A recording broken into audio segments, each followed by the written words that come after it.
This week on the Heyman Hustle, a world exclusive. The comeback of the original pop teen princess, Deborah Gibson. Remember her? Long before Britney Spears, there was Deborah Gibson with the jean jacket and Only in My Dreams and the #1 song and that feud with Tiffany.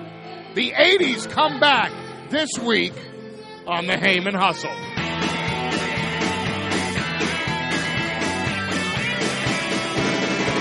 The Heyman Hustle.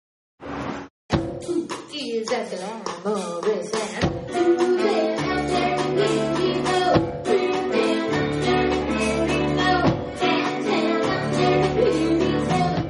In 1987, you came out with Out of the Blue. It was #1. You were the youngest performer, writer, and producer to ever have a #1 hit. It's a record that stands to this day. I know, it's crazy. I mean, honestly, and this as a teen star, you got your together. Well, I fought really hard, and, music, it's a boys' club.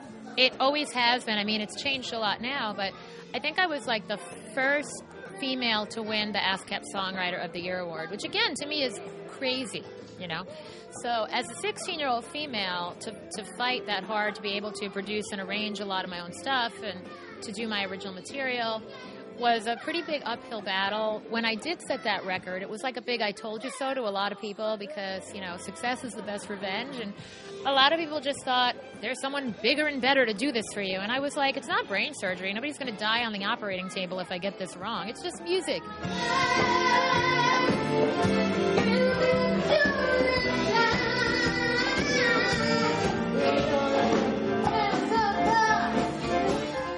How many people still bother you about the 80s? I don't think of it as a bother. The 80s were good to me.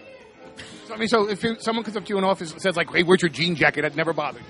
Or they call you Debbie. That doesn't bother you. No, honestly, well, the funny thing is Debbie was very much a stage name, and friends and family always call me Deborah, so none of that bothers me. I get it. I lived it.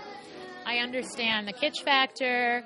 I get my own jokes. I make up half my own jokes. Here's the question. You've defied the odds. You look at all the child stars. You look at any pop teen princess, and that's what you were. You were a pop teen princess, and yet you're not a train wreck. There's no stories of you falling down drunk in a nightclub because I've gone to nightclubs looking for you, and you were never there. I've never been drunk in my life, actually, which people go, what?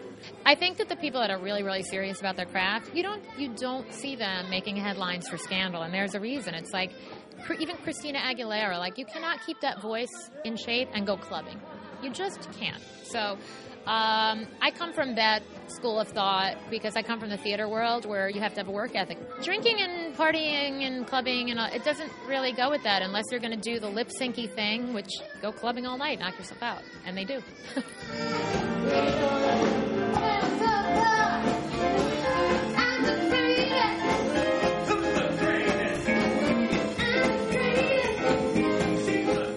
Which is more to you creatively and spiritually orgasmic, the performance itself or producing and the behind the scenes and making sure that the lights are the right way and the sound cues are the right way and all the clarinet doesn't outdo the flute? I love rehearsal because I am in tune with, yes, I don't want the keyboard to step on the flute there, and I love helping to put that together. But there's nothing like it all coming together in front of an audience. That's the moment I live for.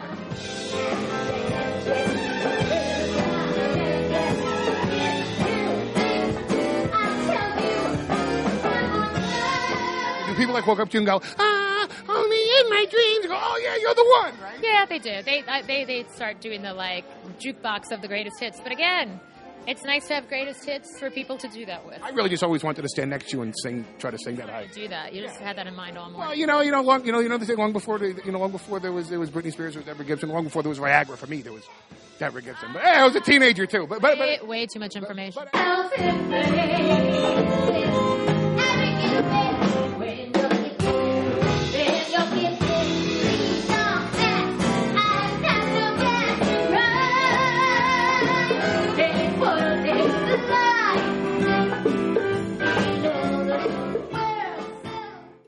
The Heyman Hustle.